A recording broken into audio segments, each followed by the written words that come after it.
I'm here with founder and managing partner of Shamrock Highlands Thoroughbreds, Jeff Callan. How you doing today, Jeff? I'm doing good, thank you. How are things going with the new business overall in your first several months? Well, as you know, we expected, it's been a little bit of a slow burn. Luckily we were getting the business formed. We had some folks that wanted to jump in before we were even officially an entity. So we have some good owners already. We've got some interest, and we're hoping to progress forward. And we've got a lot of hits on our website, so I'm looking forward to talking to potential new investors that want to get into this exciting business venture. Are you seeing any new opportunities out there for investors moving forward? What do you see for, let's say, the balance of the year? Well, interestingly, it's thus far it's been a tough market in 2021. Usually you see, I follow races, watch races, see who's racing every morning, and usually I see some opportunities for purchase or potential claims. Not that that's a mainstay of our business, but they've been few and far in between. We had one that first time starter, interestingly enough, that did the pedigree research, and looked at the horse as she was coming out in the track, and had a lot of interest in there, in her, and she was in for 16, a tag of 16, a maiden claim her first start. She got roughed up twice there and finished 6th or 7th, and talked to my partner and said, hey, if they drop her to 10, we need to grab her. Interestingly enough, they raised her up to maiden claimer 25,000, and she was a closing second. Raced very well. So we hit the right one. Just they went the other way with her. So that's kind of what the market's been like. I see a little softening and some opportunities. As we move through the summer and get closer to the yearling sales in the fall, I think there's going to be multiple opportunities for purchase or for claimers if you want into that game. Moving into the second half of the year. Is there a special area of the investing market you're targeting for the balance of the year? Of course, I look at races every day. We talk to people. We look for potential horses for sale privately. As far as targets, what we're looking for is value for our investors, right? If we want to buy a horse at a fair price with some upside potential. So it's more about value than specific areas of target. So I see that you have 4 major regional areas on your website. Give me a breakdown in terms of what your current footprint is in each area. Do you have horses in each place training or racing? No, we don't. Right now we have one in Kentucky. We have several in Florida. We currently, through the Shamrock Highlands umbrella, we don't have anything in the Northeast or in California. Certainly want to get into those markets. I have horses privately before I formed the business racing in the Northeast, and it's a good market. And Kate DeMasi up there and Greg, her husband, they do a fine job. So we're looking forward to getting some additional horses for them and let them do their magic with them and make our investors some money. And out west, how about your representation out there? Ryan is absolutely wonderful. Up and comer. He's certainly a hands-on trainer, which we've handpicked all these folks. They hands-on. They're very diligent to what they're doing. Good communicators, and lots of trust in Ryan, and we really want to get Ryan several horses as well. Hopefully some good ones out there to race in the California market. Your website, shamrockhighlands.com, says that you intend to keep a certain percentage of each investment. Can you just give me a summary about that and how your decisions are made in that realm? Sure. We're like our website says, our intention is to be your partners, right? We want so-called skin in the game with any investor. So we do keep a percentage of each investment. Right now, we have kept a percentage in the investments we have currently with our other investors and owners. In the future, I mean, let's face it, Barry and I talked about this, and if we have a number of investors looking for opportunities, and we have more investors than we can find horses for at the moment, we're going to take care of our investors first. So even if we want to keep some of those, if that were to be the case, Barry and I said our investors come first, regardless of our personal feelings. And we may love a horse and say, God, I really want to keep 20% or 25% of this horse, but our investors are first. So if we have a number of investors with available cash waiting to go, and we're going to take care of them first, and we'll have to unfortunately pass on those. But that's not the situation right now.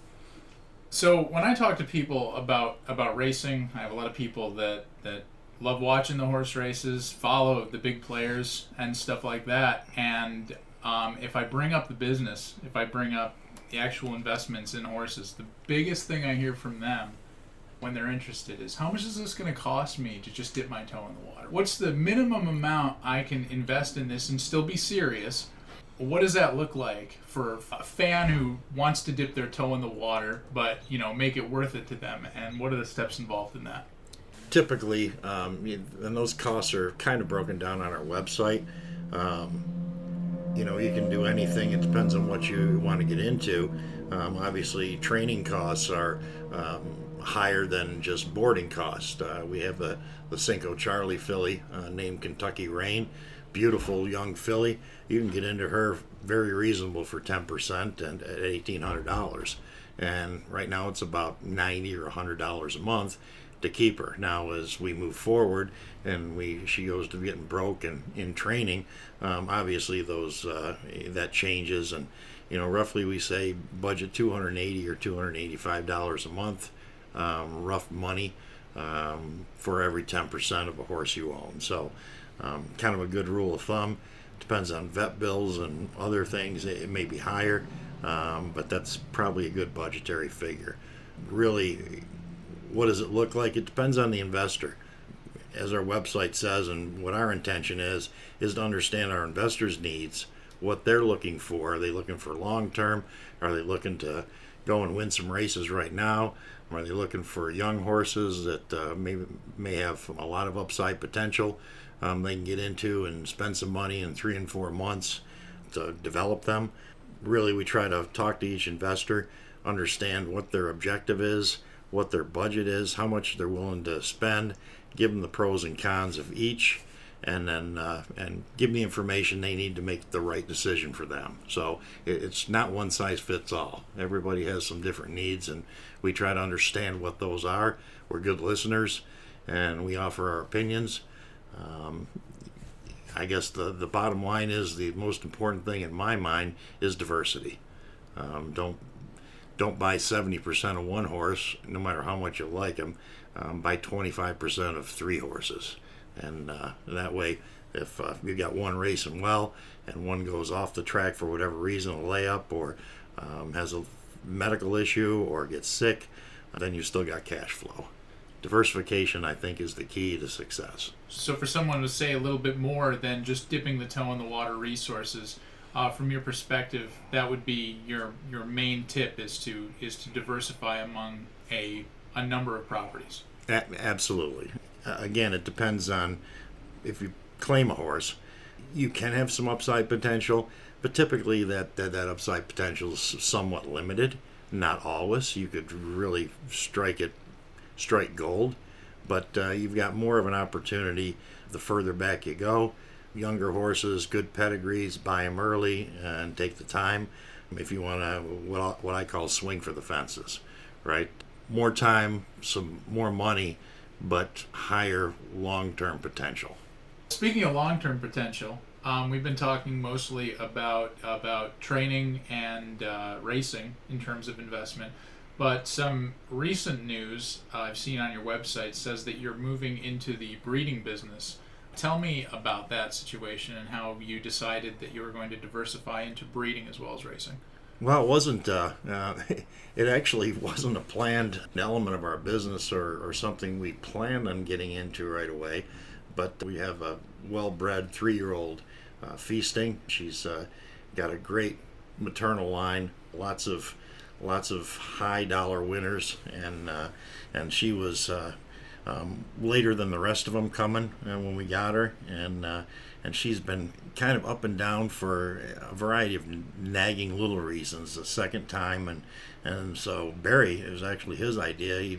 He called me and said, hey, he said, we really want to lay her up for 3 months and then bring her back for 3 months and 3.5 months. So we've got 6 or 7 months invested.